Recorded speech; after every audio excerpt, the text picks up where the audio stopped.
कीर्ति मैया बोली, बोले चल लाली अब तो एक काम कर, अब कहा अब धीरे धीरे बड़ी रहती जा रही ना, घर के काम काज करो कर। बोले कहा करना बताओ। बोले चल सबसे पहले दही बिलोनो प्रारंभ कर, मक्खन निकार, आज तू मक्खन निकार।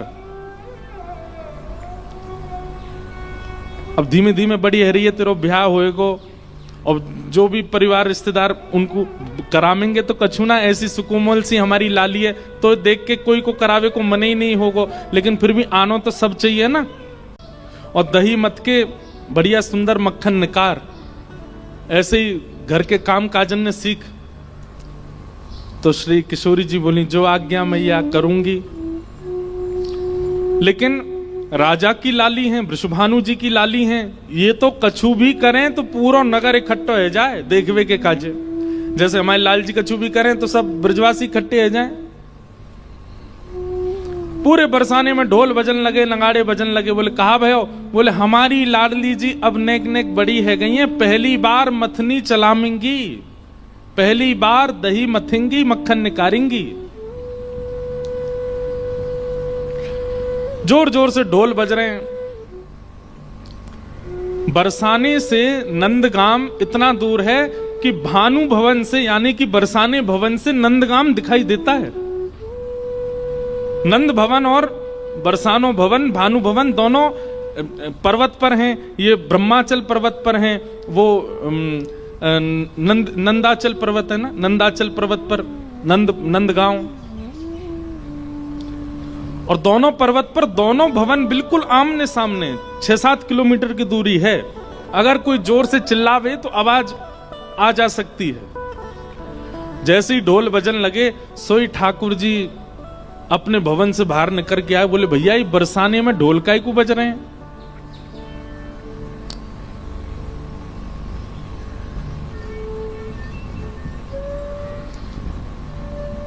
वो कहां गए? हमारे परिकर के एक नहीं दिख रहा है। श्री राधा करके किताब रखी है, वो लेके आओ। लेखनी एक डायरी है, श्री राधा लिखा होगा, किशोरी जी के चरण बने होंगे, वो ले आओ। उसी में वो पद लिखा है।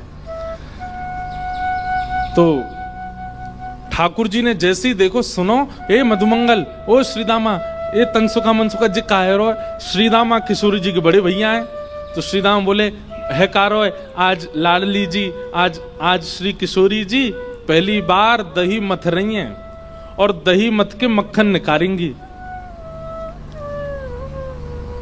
ठाकुर जी तुरंत कान खड़े गए। बोले मक्खन निकालेंगी? बोले हाँ। और वहां मक्खन को खावेगो कौन?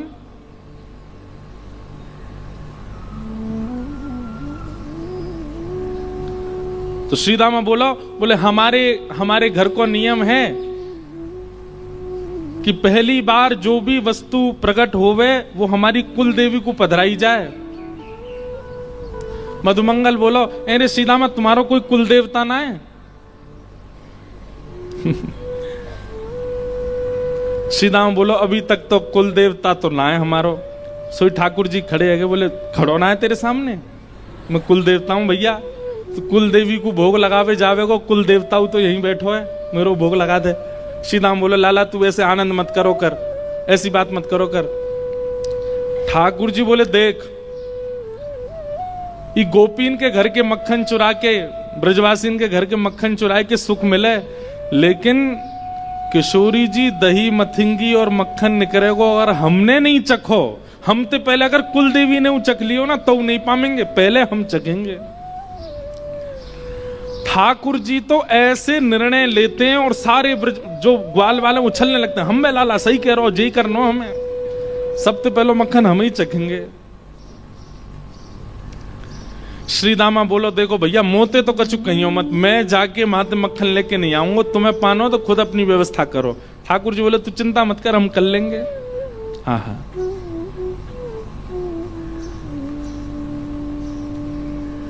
किशोरी जी पहली बार दही मथ रही हैं और प्यारे गिरधर लाल जी क्या वर्णन कर रहे हैं।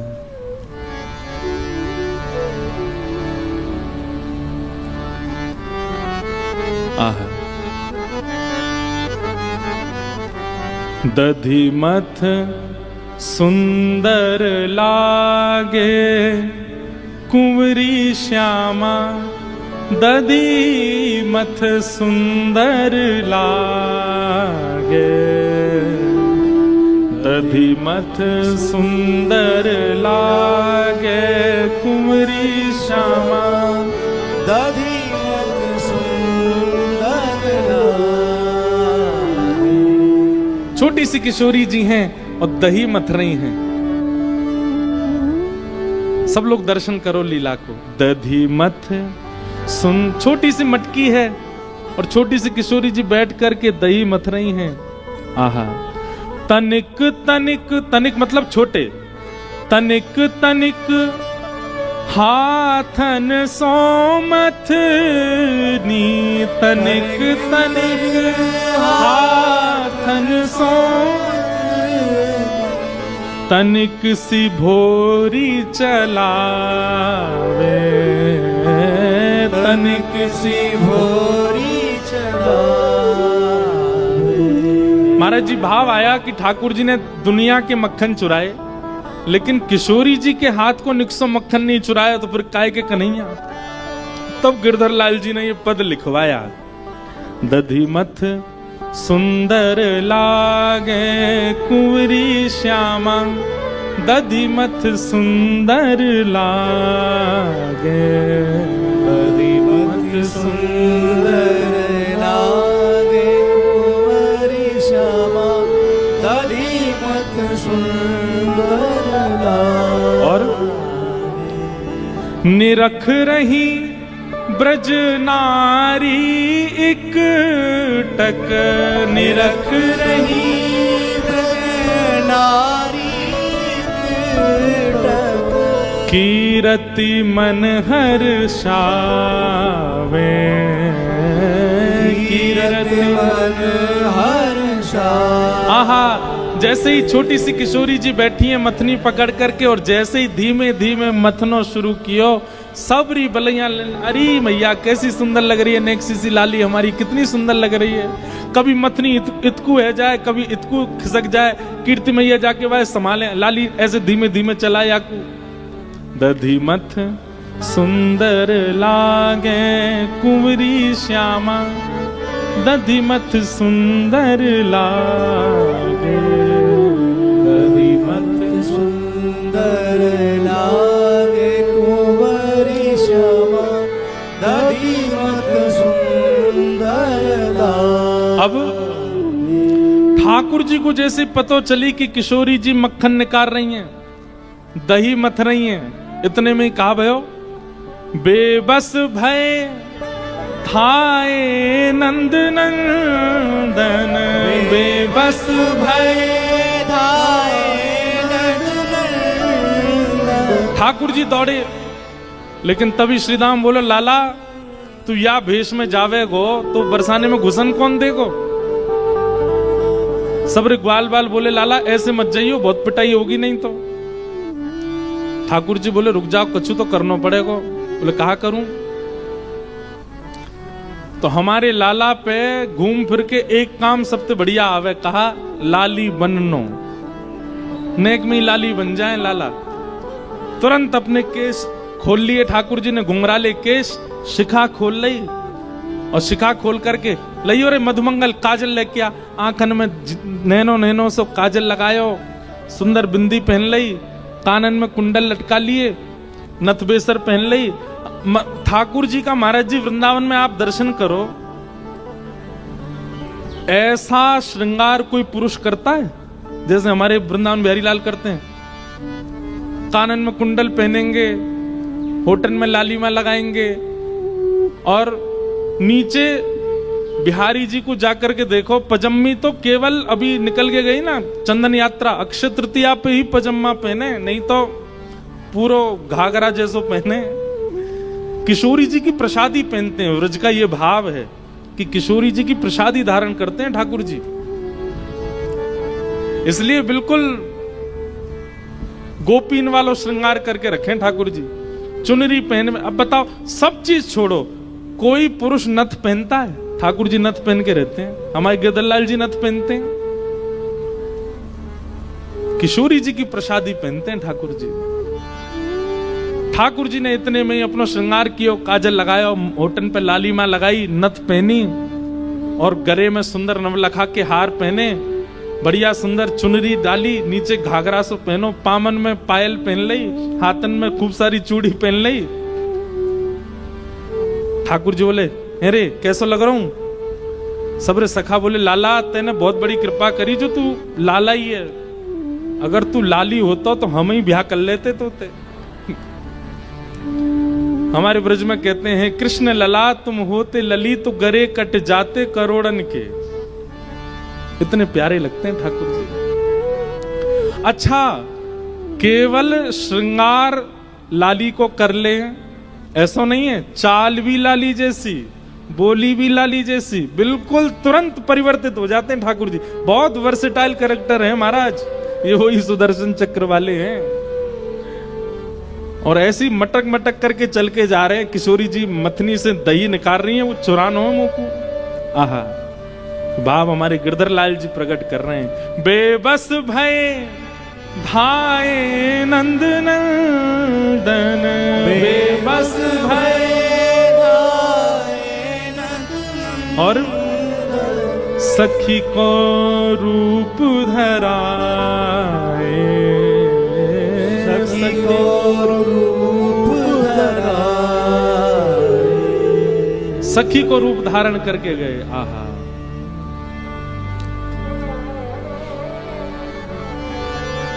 छोटी सी गोपी बनकर के किशोरी जी बनकर के पहुंच गए, और छोटी सी लाली जैसी आई तो कोई ने रोके भी नहीं। और इतने बड़े बड़े लोग हैं भीतर से, अरे नेक इतको हटाओ, मेरी सखी दही निकाल रही, मैं देखवे जाऊंगी। अरे अरे लाली तू आगे आजा, तू आगे। सब लाली समझ के आगे आगे करते चले गए। ठाकुर जी पहुंच गए बिल्कुल जहां किशोरी जी मथ रही हैं, और चुपचाप वहां जाके खड़े है गए। अगल बगल वाली गोपी कहें, अरे कौन की है? ठाकुर जी कहें, तो क्या करना है, कोई क्यों हूं मैं? अरे बड़ी चपड़ चपड़ बोला है, हाँ तो अपने छुरा करा दियो, ब्याह मोते। ठाकुर जी को तो ऐसी बातें हैं। लेकिन जैसे ही देखा छोटी सी किशोरी जी ऐसे मक्खन मथ रही हैं, और धीमे धीमे वो दही छाछ अलग हो रही है, और मक्खन धीमे धीमे वामत निकस के आ रहे हो है। जैसे ही किशोरी जी ने अपने छोटे छोटे हाथन से मक्खन निकाल करके एक पात्र में भरना शुरू कियो, ठाकुर जी के तो मुंह में पानी आ गयो। इतने में सब सखी बधाई देने लगी, अरे कीर्ति मैया बधाई हो, लाली ने पहली बार माखन निकालो है। कुल देवी को भोग लगाओ, कुल देवी को भोग लगाओ, सुन मोहन घबराए, सुन मोहन घबराए, सखी के रूप में छल बल करके, सखी के रूप में छल बल करके। अब जैसे ही कुल देवी को भोग लगावे की बात आई, सब बोली, लाली देख तेरे पूरे लत्तान पे, लत्ता बोलते हैं कपड़े, तेरे पूरे लत्तान पे दही छिड़क गयो है। अब तो एक काम कर, ये मक्खन लेके जाएंगे, कुल देवी को भोग लगाएंगे, पहली बार निकास होते हैं, तू जाए करके दूसरे लत्ता पहने आ।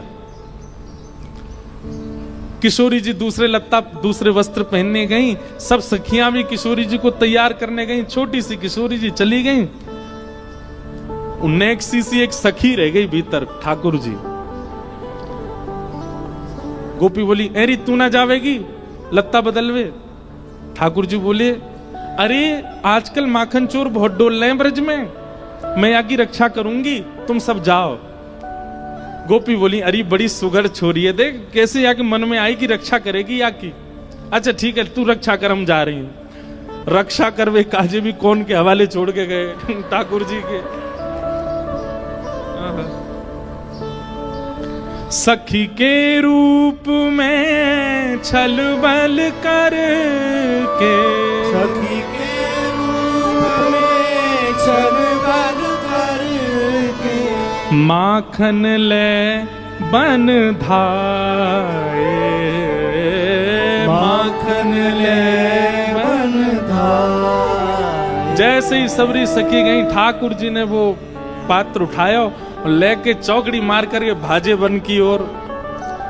बीच रास्ता में ठाकुर जी ने सोची, नेक सो मक्खन निकरो है, और मां सबरे वो मुस्टंडा खड़े होंगे खावे को, मधुमंगल श्रीदामा सबरे खड़े होंगे, मक्खन लेके आ रहे होगो लाला, और ये नेक सो तो है, सबन को बांटना पड़ेगा। तो ठाकुर जी ने मन में विचार किया, एकांत कहीं देख के मैं ही पाए लाऊं याकू।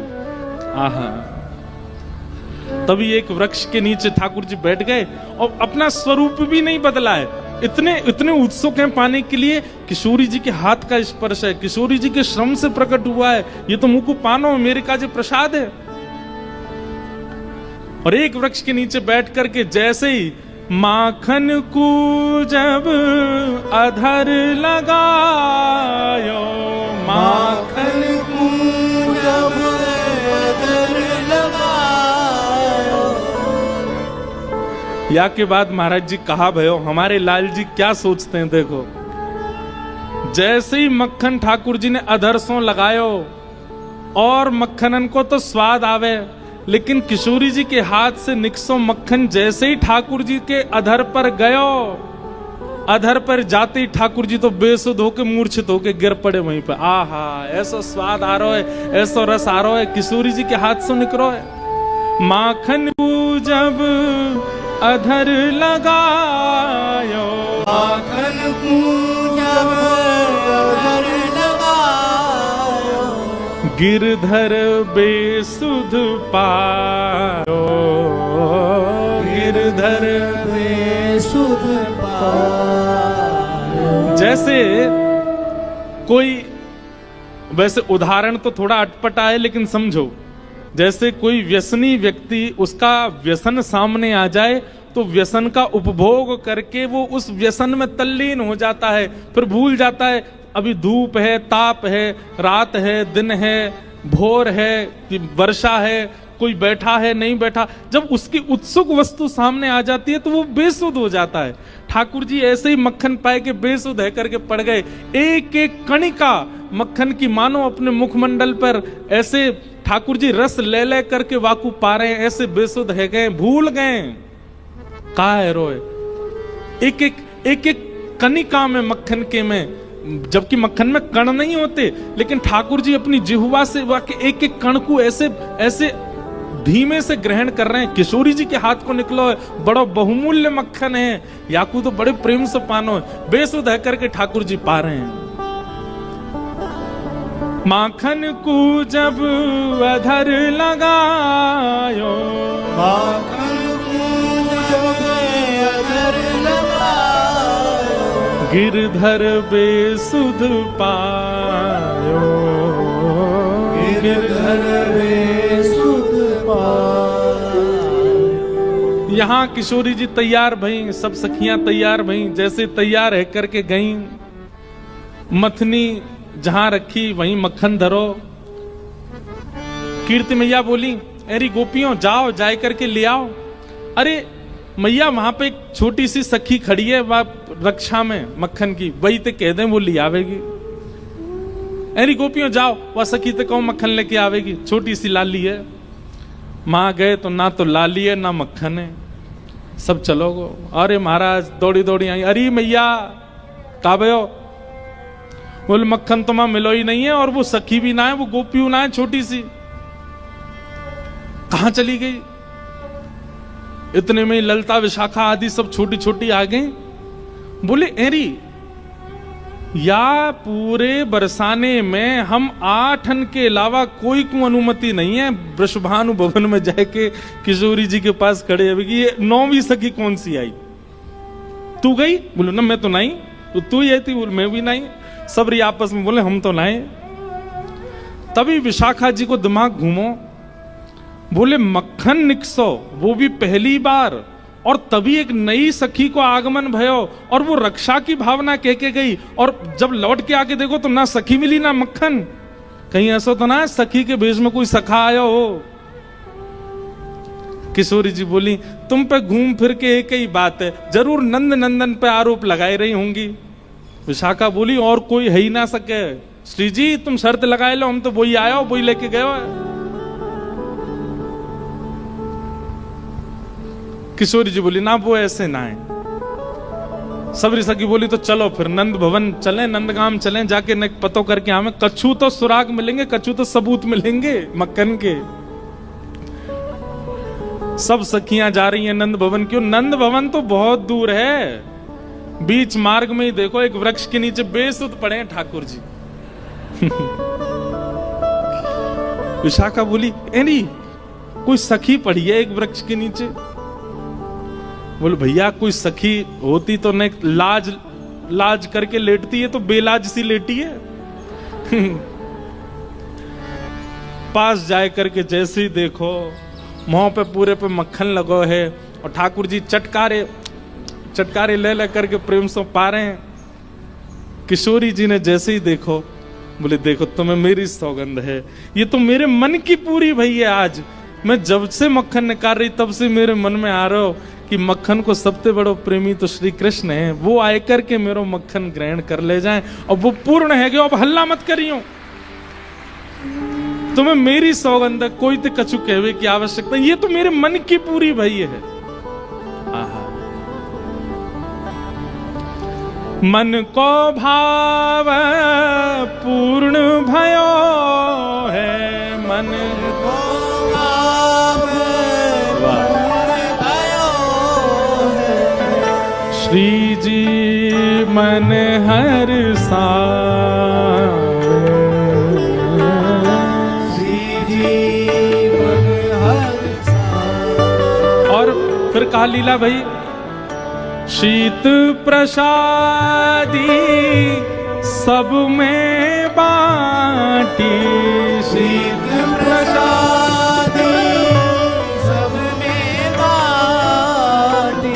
सब सखियां बोली, हे श्यामाजू आपके मन को भाव पूर्ण भयो कि ठाकुर जी ने आपके हाथ से निक्सो माखन पायो, लेकिन हम सब सखीन को भी मनोरथ हतो कि हमारी श्यामाजू जब मक्खन निकालेंगी तो हम सब भी पाएंगे। तो किशोरी जी बोली, मिल तो गयो, मेरे द्वारा प्रकट कियो गयो मक्खन पहले श्री कृष्ण ने पायो, वो प्रसादी है गयो। अब या में से बच्चों कुछ मैं भी नेक ले रही हूं, और बाकी जो बचेगा वो तुम सब पाए लो। प्रसादी है, अमनिया थोड़ी पाओगी, प्रसादी पाओगी। वैष्णव का स्वभाव है कि वो किसी भी वस्तु को बिना ठाकुर जी को निवेदित किए नहीं पाता, अमनिया नहीं पाता, प्रसादी पाता। किशोरी जी और ठाकुर जी दोनों की जब प्रसादी हो गया मक्खन, तब सखियों ने जो बचा हुआ था उसमें से एक एक तनिका सब में बांट दी। शीत प्रसादी सब में बांटी, शीत प्रसादी सब में बाटी, शीत प्रसादी सब में बाटी, शीत प्रसादी सब में बाटी। लीला सुख बरसा, लीला सुख बरसा, दधिमथ सुंदर लागे कुंवरी श्यामा, दधिमथ सुंदर लागे, दधिमथ सुंदर लागे कुंवरी श्यामा, दधिमथ सुंदर लागे। दधिमथ सुंदर लागे कुंवरी श्यामा, दधिमथ सुंदर लागे, दधिमथ सुंदर लागे कुंवरी श्यामा, दधिमथ सुंदर, दधिमथ सुंदर दधिमथ सुंदर दधिमथ सुंदर सुंदर